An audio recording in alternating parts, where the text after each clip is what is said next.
আসসালামু আলাইকুম ওয়া রাহমাতুল্লাহি ওয়া বারাকাতুহু। বিসমিল্লাহ ওয়ালহামদুলিল্লাহ ওয়াসসালাতু ওয়াসসালামু আলা রাসূলিল্লাহ ওয়া বা'দ।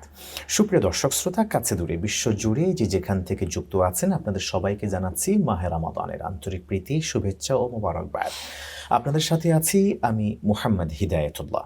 প্রিয় দর্শক শ্রোতা, প্রতিদিন মহাগ্রন্থ আল কোরআন থেকে তারাবিহের সালাতে যেটুকুন অংশ তেলাওয়াত করা হয় কিংবা যে চ্যাপ্টার থেকে তেলাওয়াত করা হয় সেই চ্যাপ্টারের আলোকে আমরা উল্লেখযোগ্য ঘটনা, বিধান, হুকুম, আহকামগুলি আপনাদের সাথে শেয়ার করে থাকি। প্রতিদিন একজন বিদগ্ধ ইসলামিক স্কলারকে আমন্ত্রণ জানিয়ে থাকি। আজকে ইনশাআল্লাহ তাআলা আমরা অংশগ্রহণ করব 23তম তারাবিতে, যেখানে তেলাওয়াত পরিবেশন করা হবে মহাগ্রন্থ আল কোরআনের 26তম পারা থেকে, যেখানে সম্মানিত হাফেজগণ তেলাওয়াত করুন সূরা আল আহকাফ, সূরা মুহাম্মদ, সূরা আল ফাত, সূরা হুজুরাত, সূরা কাফ, সূরা আজ-জারিয়াতের 30তম আয়াত পর্যন্ত। আল্লাহ তাআলা এই চ্যাপ্টারগুলিতে, এই আয়াত বা সূরাগুলিতে কি বার্তা দিতে চেয়েছিলেন তা আজকে অতি সংক্ষেপে জানার চেষ্টা করবো ইনশাআল্লাহ তাআলা। তবে হ্যাঁ, এত বিশাল বক্তব্য আমরা অল্প সময়ের মধ্যে শেয়ার করতে পারবো না। উল্লেখযোগ্য মৌলিক কিছু বিধান, কিছু হুকুম আহকাম কিংবা কিছু তথ্য আপনাদের সাথে শেয়ার করবার চেষ্টা করছি। পরিচয় করে দিচ্ছি অনুষ্ঠানের মূল পর্বে প্রবেশের আগে আজকের আমন্ত্রিত মেহমানের সাথে আছেন ফদিলাতুল শেখ মুফতি ফয়জুল্লাহ হাফেজাহুল্লাহ, সম্মানিত খতিব, সালামবাগ জামে মসজিদ, রামপুরা, ঢাকা। আসসালামু আলাইকুম ওয়া রাহমাতুল্লাহ। ওয়ালাইকুম আসসালাম ওয়া রাহমাতুল্লাহি ওয়া বারাকাতুহু। আহলান ওয়া সাহলান, মারহাবান বিক। আজকে আমরা ইনশাআল্লাহ তাআলা 23তম তারাবিতে অংশগ্রহণ করব। সেখানে 26তম পারা আমরা শুনবো ইনশাআল্লাহ তাআলা। আমরা যদি সূরা আহকাফের দিকে একটু নজর করি, সেখানে 5ম আয়াতে আল্লাহ তাআলা বলেছেন যে আল্লাহ সুবহানাহু ওয়া তাআলাকে বাদ দিয়ে অন্য কাউকে ডাকলে সে হচ্ছে সবচেয়ে বড় বিভ্রান্ত। আমাদের সমাজ অনেকে দেখা যায় জিকির আজকার কিংবা বিপদে আপদে পড়লে আল্লাহকে বাদ দিয়ে অন্যের শরণাপন্ন দ্বারস্থ হয়ে থাকেন। সে কি আসলে বিভ্রান্ত? কিন্তু আমি বাস্তবিক দেখি কি, যখন আমি কোনো বিপদে পড়ি অন্য কোনো মানুষের কাছে গেলে আমি ঠিকই সহযোগিতা পাই। অনেকের ক্ষেত্রে হয়তো ভিন্ন হতে পারে। তো আমি কি বিভ্রান্তির মধ্যে আছি কিনা, বা আসলে সঠিক মেসেজটা কি এখানে? মুহতারাম, আলহামদুলিল্লাহ ওয়াসসালাতু ওয়াসসালামু আলা রাসূলিল্লাহ ওয়া বা'দ। যে ব্যাপারটি আপনি বলেছেন সূরা আহকাফের 5 নম্বর আয়াত, আল্লাহ তাআলা এখানে বলেছেন ওমান আযাল্লু মিম্মান ইয়াদউ মিন দুনিল্লাহি মান লা ইস্তাজিবু লাহু ইলা ইয়াউমিল কিয়ামাহ ওয়া হুম আন দুআইহিম গাফিলুন। যারা আল্লাহকে ছাড়া অন্য কাউকে ডাকে তার থেকে বড় পথভ্রষ্ট আর কেউ নেই, কারণ তিনি যাকে ডাকছেন আল্লাহকে ছাড়া কিয়ামতের আগ পর্যন্ত সে তার ডাকে সাড়া দেবে না। তো আল্লাহ তাআলা মূলত এখানে যে বিষয়টি বলেছেন, মানুষের দুনিয়ার বৈষয়িক জীবনে বৈষয়িক কোনো কাজকর্মে কারো সহযোগিতা নেওয়া, এটা এখানে বোঝানো হয়নি। কারণ মানুষ সামাজিক জীব, মানুষ কারো সহযোগিতা ছাড়া কখনোই চলতে পারে না। আজকে আমরা সমাজে সমাজবদ্ধ জীবনে একজন আরেকজনের সহযোগিতা নিয়েই চলি, সেগুলোকে বোঝানো হয়নি। বোঝানো হয়েছে মূলত ইবাদত বন্দেগী, উপাসনা এবং নিজের একমাত্র রব হিসাবে সে কার শরণাপন্ন হচ্ছে, এই জিনিসটাকে বোঝানো হয়েছে। বিশ্বাসগত দিক থেকে, আকীদাগত দিক থেকে তার কেন্দ্রবিন্দুটা আসলে কোন জায়গায়, তার কেবলাটা কোন জায়গায়, মূল অন্তরের অবস্থাটা কার দিকে ছুটছে। যদি আল্লাহকে ছাড়া অন্য কারো দিকে, যেমনটি আপনি শুরুতে একটু বলেছিলেন যে অনেক সময় মানুষকে দেখা যায় যখন বিপদ আপদের মুখোমুখি হয় তখন মাজারের কাছে গিয়ে দ্বারস্থ হয়, মূলত ওই জিনিসগুলোকে বোঝানো হয়েছে। অনেকে যারা অন্য ধর্ম পালন করেন প্রতিমার কাছে, বা অন্য ধর্মে যারা আছে সূর্যকে যারা দেবতা মানে তারা সূর্যের কাছে, এরকম বিভিন্ন সাহায্য চায়, আল্লাহ ছাড়া অন্য কারো অবলম্বন করতে চায়। তো আল্লাহ তাআলা বলেছেন যে তারা তো কিয়ামতের আগ পর্যন্ত ছাড়া দিবে না।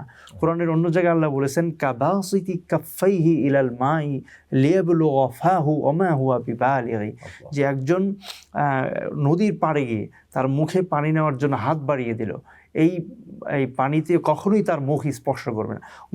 গহীন কূপের তলদেশে পানি আছে, সেই পানিকে মুখে ধরবার জন্য হাতকে কেউ বাড়িয়ে দিল, এই মুখ কখনো যেমন এই পানিকে স্পর্শ করবে না, তারাও কখনো তাদের মূল যার কাছে সাহায্য চাচ্ছে সেই সাহায্য তারা পাবে না। কারণ আল্লাহ তাআলা ছাড়া ওমা দুআউল কাফিরিনা ইল্লা ফি দালাল, সমস্ত ডাকি ব্যর্থতায় তাদের উপরে ফিরে আসবে। আল্লাহ তাআলা আমাদেরকে সর্বাবস্থায় যেন তাকে স্মরণ করার তৌফিক দান করেন। আমরা যত সাহায্য চাইবো কেবলই আল্লাহ তাআলার কাছে চাইবো। কিন্তু দুনিয়ায় এই জীবনে যদি আমাদের কোনো বাস্তবিকে সামাজিক জীব হিসেবে অন্য কারো কাছ থেকে কোনো সাহায্যের প্রয়োজন হয়, সেটা আমরা মানুষ হিসেবে চাইতে পারবো, কিন্তু তার উপরে ভরসা নয়, জি ভরসা একমাত্র আল্লাহ তাআলার জি, কাছে আল্লাহ। আমরা করব।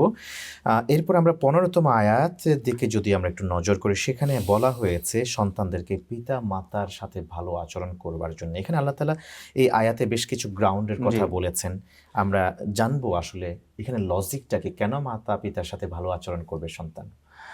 এই পৃথিবীতে আল্লাহ তাআলা আহ, সন্তানকেই পৃথিবীর আলোর মুখ দেখার উসিলা বানিয়েছেন হলো পিতা মাতাকে।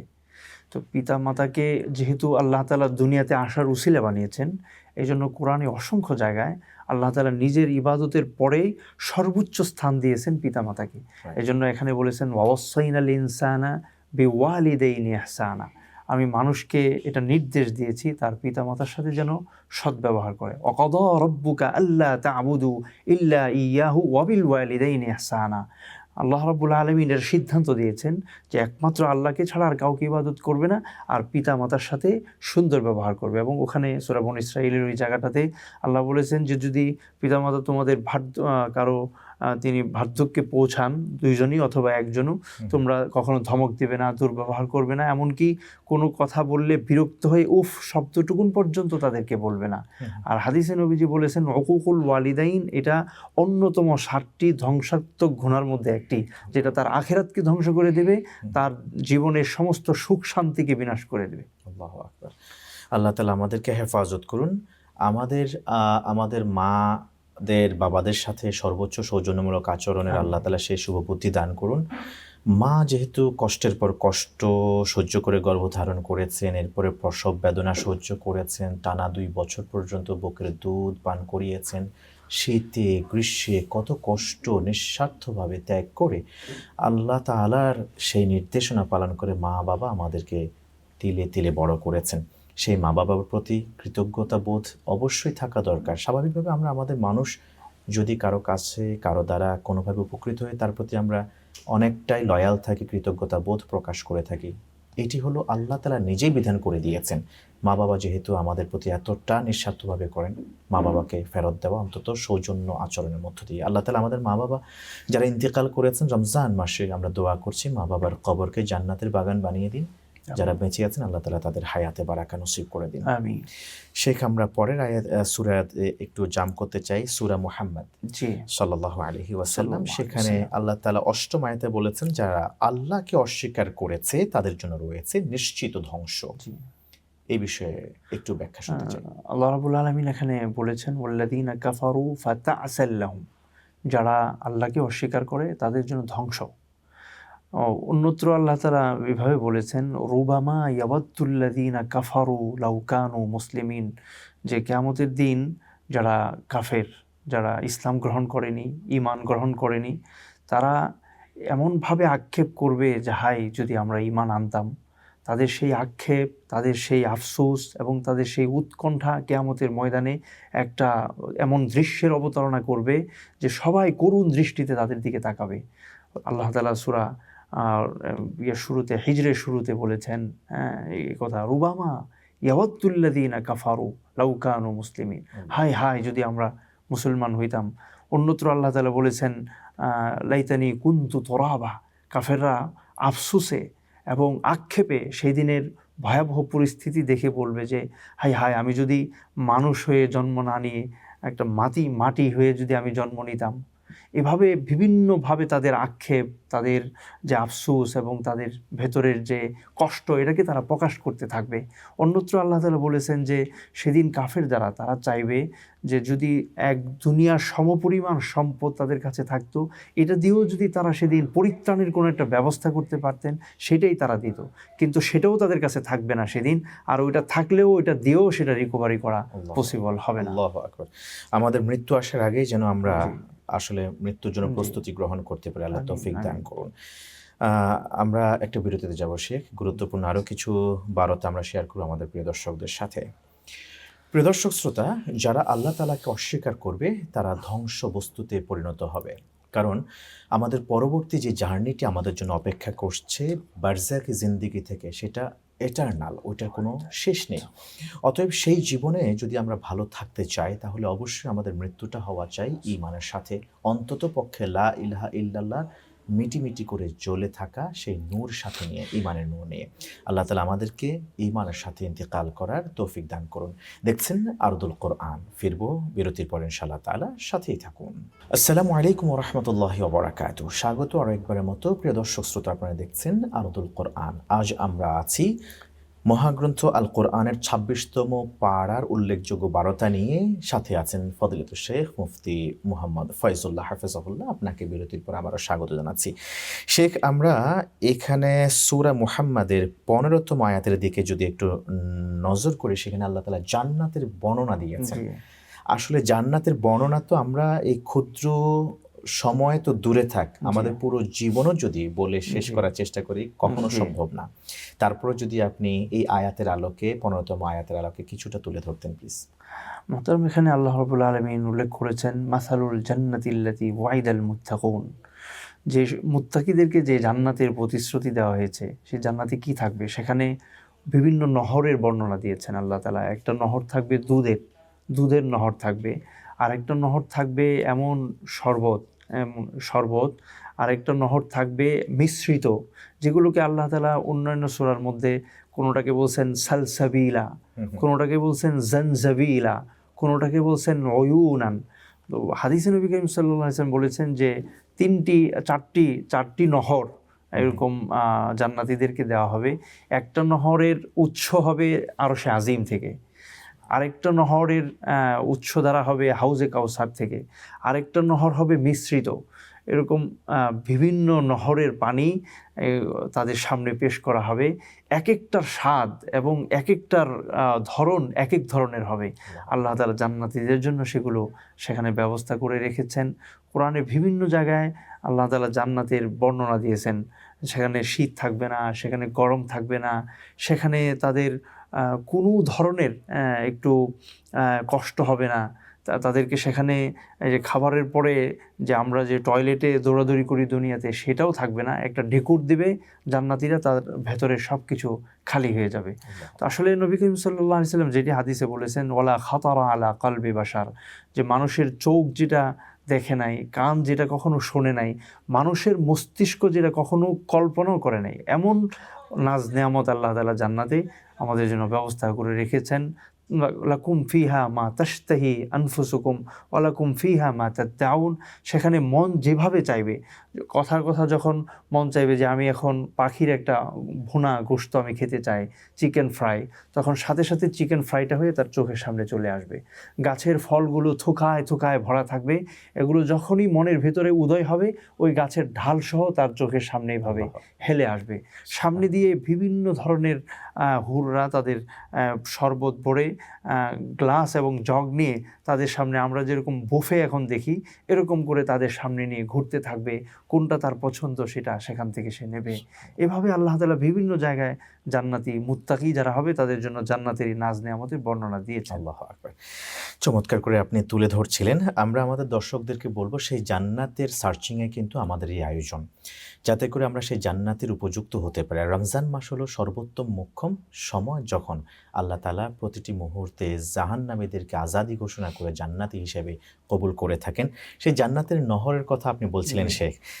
আমার নহরের কথা যখন মাথায় আসলে, তখন ঠিকই আমি স্মৃতিচারণ করছিলাম যে আমাদেরকে আল্লাহ তাআলা কোরআনে বলেন তিনি নিজ হাতে জান্নাতীদেরকে শরাব পান করাবেন, এবং যারা দুনিয়াতে মদ পান করবেন তাদের জন্য জান্নাতে ওই রকম শরাবের কোনো ব্যবস্থা থাকবে না। আর সেই শরাবে কোনো ধরনের মস্তিষ্ক বিকৃতি কিংবা পাগলামি ভাব আসবে না। সেই শরাবগুলি না জানি কেমন যখন আল্লাহ তাআলা নিজে পেশ করবেন তার বান্দাদের জন্য। আল্লাহু আকবার, সুবহানাল্লাহিল আযীম। যারা দুনিয়াতে মদ পান করবে তাদের ব্যাপারে হাদিসে আছে তিনাতিল খাবাল, একটা নবীজি একটা জাহান্নামের একটা এর কথা বলেছেন, যে যারা দুনিয়াতে মদ পান করবে তাদের শাস্তি হবে ওখানে। জাহান্নামী যারা হবে তাদের শরীরের যে ঘাম, যে পোচ, যে রক্ত আগুনে গলে যেটা নিচে গিয়ে জমা হবে, এরকম একটা, যেমন আমাদের টাঙ্কি থাকে, টাঙ্কিতে গিয়ে জমা হয় ময়লাগুলো, ওই ময়লা থেকে উঠিয়ে আল্লাহ তাআলা তাদেরকে খাবার খাওয়াবে যারা দুনিয়াতে শরাব পান করবে। আর জান্নাতে আল্লাহ তাআলা যে শরাব রেখেছেন, শরবত, ওইটা হলো উৎস আল্লাহ তাআলার বিভিন্ন নহরের যে পানীয়গুলো সেগুলো পুত পবিত্র, এবং সেগুলো দুনিয়ার এই নেশাযুক্ত না, এগুলোর সাথে এটার তুলনা হয় না। সেটা কত পবিত্র, আর এটা তো নোংরা, এটা মানুষের মস্তিষ্ককে নষ্ট করে দেয়, বিকৃত করে দেয়, তার ভেতরে গুনাহের উদ্রেক ঘটায়, নানান ধরনের ক্ষতির কারণ হয়। খুব সুন্দর করে বলছিলেন আপনি, জাযাকুল্লাহ খাইর। আমরা সূরা আল ফাথের দিকে একটু নজর দিতে চাই। সেখানে 18তম আয়াতে আল্লাহ তাআলা বলেছেন সেই বায়াতুর রিদওয়ানের কথা, যেখানে গাছের নিচে তারা ওয়াদাবদ্ধ হয়েছিলেন। সেই ঘটনাটা যদি একেবারে সংক্ষেপে তুলে ধরতেন। মোহতারাম, সূরা ফাতাহ মানেই হলো বিজয়। সেটি হলো আল্লাহ তাআলা হুদাইবিয়া সন্ধির মধ্য দিয়ে মুসলমানদেরকে যে অবিসম্ভাবী একটা বিজয় দান করেছিলেন, সেই বিজয়ের কথা। ওই হুদাইবিয়া সন্ধির সময় নবী করিম সাল্লাল্লাহু আলাইহি ওয়াসাল্লাম যখন ওসমান রাদিয়াল্লাহু আনহুকে প্রেরণ করেছিলেন দূত হিসাবে, তখন একটা গুজব ছড়িয়ে গিয়েছিল যে তাকে হত্যা করা হয়েছে। নবী করিম সাল্লাল্লাহু আলাইহি ওয়াসাল্লাম তখন সাহাবায়ে কেরামের কাছ থেকে এই প্রতিশ্রুতি নিচ্ছিলেন, বায়াত, যে আমরা আমাদের ভাই উসমানের হত্যার বদলা না নিয়ে আমরা এখান থেকে যাব না। এটাকে বলা হয় বাইয়াতুর রিদওয়ান। তো নবী করিম সাল্লাল্লাহু আলাইহি ওয়াসাল্লামের হাতে তখন যারাই বাইয়াত নিয়েছিল, আল্লাহ তাআলা তাদের প্রতি সন্তুষ্টি প্রকাশ করে এই আয়াতে ঘোষণা দিয়েছেন। এরপরে আমরা যাব সূরা হুজুরাতের 6ষ্ঠ আয়াতের দিকে, যেখানে অবাধ, সুষ্ঠু, তথ্য নির্ভর এবং বস্তুনিষ্ঠ সংবাদ উপস্থাপনের কথা বলেছেন আল্লাহ তাআলা। ইন জাআকুম ফাসিকুন বিনাবাইন ফাতাবায়ানু। এই যে আজকে সামাজিক যোগাযোগ মাধ্যম ফেসবুকিং থেকে শুরু করে ইউটিউবিং, বিভিন্ন জায়গায় দেখা যায় তথ্যগুলি আসলে বিভ্রান্তি সৃষ্টি করে, কিংবা মানুষ এমন এমন তথ্য শেয়ার করে যেটার সাথে বাস্তবতার কোনো মিল নেই। আসলে যারা সংবাদ পাঠক বা সংবাদ যারা প্রচার করেন, প্রসার করেন, বা কিংবা যারা সংবাদের কাজের সাথে জড়িত আছেন, তাদের কি করণীয় এই সূরা হুজুরাতের 6ষ্ঠ আয়াতের আলোকে যদি একটু বলতেন। এখানে আল্লাহ তাআলা মুমিনদেরকে বলেছেন, যারা আল্লাহর প্রতি ঈমান রাখো, তোমাদের ঈমান আছে, দাবি করো, তোমাদের কাজ হলো কোনো কথা প্রচার করার আগে তোমরা তা অনুসন্ধান করে যাচাই বাছাই করে নেবে। এটি হলো কাজ। সেই আলোকে আমাদের সোশ্যাল মিডিয়ায় বা মেইনস্ট্রিম যেখানেই আমরা কোনো সংবাদ প্রচার করি, এটা সত্যতা যাচাইয়ের পরে সংবাদটা প্রচার করা, এটা আমাদের নৈতিক দায়িত্ব। নতুবা নবী করিম সাল্লাল্লাহু আলাইহি ওয়াসাল্লাম হাদিসে যে কথাই বলেছেন, কাফা বিল মারই কাযিবান আন ইউহাদ্দিসা বিকুল্লি মা সামিআ। মানুষ মিথ্যাবাদী হওয়ার জন্য এতটুকুনি যথেষ্ট যে সে যা শুনলো তাই কোনো যাচাই বাছাই করা ছাড়াই সেটা প্রচার করে দিল। তো এভাবে মিথ্যা, অপবাদ এবং গুজব ছড়ানোর দ্বারা আমরা শুধু কবিরা গুনাহ করে যাচ্ছি, এবং আমাদের আখিরাতের আমাদের কিন্তু জবাবদিহিতার পাল্লা কিন্তু অনেক ভারী হয়ে যাচ্ছে। কারণ একটা মিথ্যা গুজব ছড়ানোর দ্বারা যদি কোনো ক্ষতি হয়, কারো চরিত্র হনন হয়, বা কেউ কোনোভাবে ক্ষতিগ্রস্ত হয়, এটা বান্দার হকের সাথে সম্পৃক্ত হয়ে গেল। কিয়ামতের ময়দানে আল্লাহ তাআলা এটা ওই বান্দার কাছ থেকে আদায় করা ছাড়া আল্লাহ মাফ করবেন না। আল্লাহু আকবার। আল্লাহ তাআলা আমাদেরকে ভয়াবহতা বুঝে বস্তুনিষ্ঠ, তথ্য নির্ভর, সত্য এবং সঠিক সংবাদ প্রচার এবং সেই কাজে আল্লাহ তাআলা আত্মনিয়োগ করার তৌফিক দান করুন। আমরা শেখ আরেকটি সূরার দিকে যাব, সূরা কাফ, যেখানে বলা হয়েছে কিয়ামতের দিন তাদের উপর থেকে মাটি ফেটে যাবে, মানুষ দ্রুত হাসরের মাঠের দিকে দৌড়াতে থাকবে। বলা হবে, এ হচ্ছে হাসরের মাঠ। আল্লাহ বলেন এটি আমার জন্য সহজ কাজ। আল্লাহ কি বার্তা দিতে চেয়েছেন? এখানে পুনরুত্থানের কথা বলা হয়েছে। কিয়ামতের ময়দানে ওই সময় 3বার সিংহায় ফুৎকার হবে। প্রথম ফুৎকারে এই পৃথিবীর যা কিছু আছে সব কিছু তামা তামা হয়ে যাবে। পাহাড়, পর্বত, আসমান, জমিন, গ্রহ, নক্ষত্র, যা কিছু আছে সব কিছু রুয়ের মতো উঠতে থাকবে, মানুষ সব মারা যাবে। এরপর দ্বিতীয়বার সিংহায় ফুৎকার হবে। সে সময়ে যারা কবরে ছিল, এই পৃথিবী তার ভেতর থেকে কবরবাসীদেরকে বের করে দেবে। এবং এটি সূরা যুলজিলাতে বর্ণিত হয়েছে, যুলজিলাতিল আরদু জিলজালাহা ওয়া আখরাজাতিল আরদু আসকালাহা। এই পৃথিবী তার পেটের ভেতরে যা আছে সব ফেরে সে বের করে দেবে। এরপর আবার সিংহায় ফুৎকার হবে। তখন মানুষ কিয়ামতের ময়দানে গিয়ে সবাই হাজির হয়ে যাবে। তো আল্লাহ তাআলা মূলত কিয়ামতের সেই দৃশ্যগুলোর কথা এখানে উল্লেখ করেছেন। সেই ভয়াবহ পরিস্থিতি যখন আসবে, তখন মানুষকে কিয়ামতের ময়দানে গিয়ে বিচার দিবসে আল্লাহ তাআলার সামনে দাঁড়াইতে হবে, হিসাব দিতে হবে পুঙ্খানুপুঙ্খভাবে। তার যৌবনের প্রত্যেকটা দিন, প্রত্যেকটা রাত, প্রত্যেকটা সময় কোন কাজে ব্যয় করেছিল, তার অর্থবিত্তকে কিভাবে উপার্জন করেছিল, কোন জায়গায় ব্যয় করেছিল, এই সব কিছু পুঙ্খানুপুঙ্খ রূপে আল্লাহ তাআলা তখন হিসাব নেবেন। আল্লাহ তাআলা আমাদের জন্য জবাবদিহিতার আগেই আল্লাহ তাআলা আমাদেরকে জবাবদিহিতার জন্য প্রস্তুতি গ্রহণ করার তৌফিক আমিন, দান করুন। আমিন। শেখ, আমরা আমাদের আজকের আয়োজনের একেবারে শেষের দিকে আছি। আজকে মহাগ্রন্থ আল কোরআন সূরা আয-যারিয়াতের ৩০তম আয়াতের মধ্য দিয়ে শেষ হবে। আমার ২৯তম আয়াত থেকে একটা মেসেজ আপনার মাধ্যমে দর্শকদেরকে শুনাইতে চাই, যেখানে হযরত ইব্রাহিম আলাইহিস সালামের কোনো সন্তান ছিল না। সন্তানের শুভ সংবাদ দেওয়ার পরে স্ত্রী কি করেছিলেন সেই দৃশ্যের অবতারণা আল্লাহ তাআলা এখানে করলেন। আসলে সন্তান আল্লাহ তাআলা একজন বন্ধাকেও দিতে পারেন, সেই বিষয়ে আল্লাহ বলেছেন। এখানে আমাদের যাদের সন্তান নেই, সন্তান হয় না, অনেক বয়স সময় হয়ে গেছে পারিবারিক জীবনের, তাদের জন্য আপনি কি মেসেজ দিতে চান? মোহতারাম, ইব্রাহিম আলাইহিস সালাম নিরাশ হননি। তিনি আল্লাহ তাআলার কাছে অনবরত দোয়া করছিলেন, রব্বি হাবলি মিনাস সালিহিন, যে আল্লাহ আপনি আমাকে নেক সন্তান দান করুন। অনন্তর তিনি সুসংবাদ পেলেন। একদিন ফেরেশতারা আসলেন, এসে তাকে সন্তানের বিগুলামিন হালিম, এক নেককার সন্তানের সুসংবাদ দিলেন। তখন তার স্ত্রী পর্দার আড়ালে ছিলেন। তিনি এই সংবাদ শোনার পরে ফাদাহিকাত, তিনি হেসে উঠলেন আনন্দে, খুশিতে। তো এটা তো সুসংবাদ, সন্তান লাভ করার এই সংবাদ, এটি সুসংবাদ। এই জন্য তিনি আনন্দ প্রকাশ করেছেন, আল্লাহ পাকের কাছে কৃতজ্ঞতা আদায় করেছেন, খুশি হয়েছেন। তো আমরা যদি আমাদের যাদের এই আমরা সমস্যায় আছি, সন্তান হারা, সন্তান আমাদের নেই, আমাদের উচিত আল্লাহ তাআলার কাছে দোয়া করতে থাকা, রব্বি হাবলি মিনাস সালিহিন, যে আল্লাহ আপনি আমাকে নেক সন্তান দান করেন, পৃথিবীতে যাতে আমি নেক প্রজন্ম আমার পরে আমি রেখে যেতে পারি। আল্লাহ তাআলা আমাদের সবার ঘরে এরকম কল্যাণকর ধৈর্যশীল সন্তান দান করুন। অনেক ধন্যবাদ আপনাকে, চমৎকার করে কোরআনের উল্লেখযোগ্য বার্তাগুলি শেয়ার করেছেন। মারহাবান। প্রিয় দর্শক শ্রোতা, যখন ইব্রাহিম আলাইহিস সালামের স্ত্রী সারা আলাইহিস সালামকে সন্তানের শুভ সংবাদ দেয়া হলো, তখন সন্তান জন্মের বা প্রসবের ধারণের কোনো ক্ষমতাই তার ছিল না। একে তো তিনি বৃদ্ধা হয়ে গিয়েছিলেন, দ্বিতীয়ত হলো তিনি বন্ধ্যা ছিলেন। তাই যখন সংবাদ দেওয়া হলো, তিনি মাথায় হাত দিয়ে চিৎকার করে বলতে শুরু করলেন, হায় হায়, কি করে সম্ভব আমার সন্তান হবে? আমি তো বৃদ্ধা হয়ে গিয়েছি এবং আমি তো বন্ধ্যা। যে আল্লাহ তাআলা বৃদ্ধা বয়সে বন্ধ্যাত্বকে আল্লাহ তাআলা উর্বর করতে পারেন, সেই আল্লাহ তাআলা আমাদেরকেও সন্তান দিতে পারবেন। সেই ক্ষমতা আল্লাহ তাআলার আছে। অতএব যাদের এখনো সন্তান নেই, নিরাশ হবেন না, আল্লাহ তাআলার কাছে চান। এবং সেই জন্য যদি আমাদের বৈষয়িক কোনো চিকিৎসাপত্রের দরকার হয়, সেটা গ্রহণ করতে পারেন। সর্বোচ্চ আল্লাহর উপর ভরসা করুন, সবর ইখতিয়ার করুন, চেষ্টা করুন। ইনশাআল্লাহ তাআলা আশা করা যায় আল্লাহ তাআলা আমাদেরকে নিরাশ করবেন না। প্রিয় দর্শক শ্রোতা, কোরআনের উল্লেখযোগ্য বার্তাগুলির আলোকে আয়োজিত স্টার নিউজের মাসব্যাপী চমৎকার এই আয়োজন আরদুল কোরআন আজ এখানে শেষ করছি। পরবর্তী পর্ব দেখার উদ্যত আহ্বান জানিয়ে আসসালামু আলাইকুম ওয়া রাহমাতুল্লাহি ওয়া বারাকাতুহু।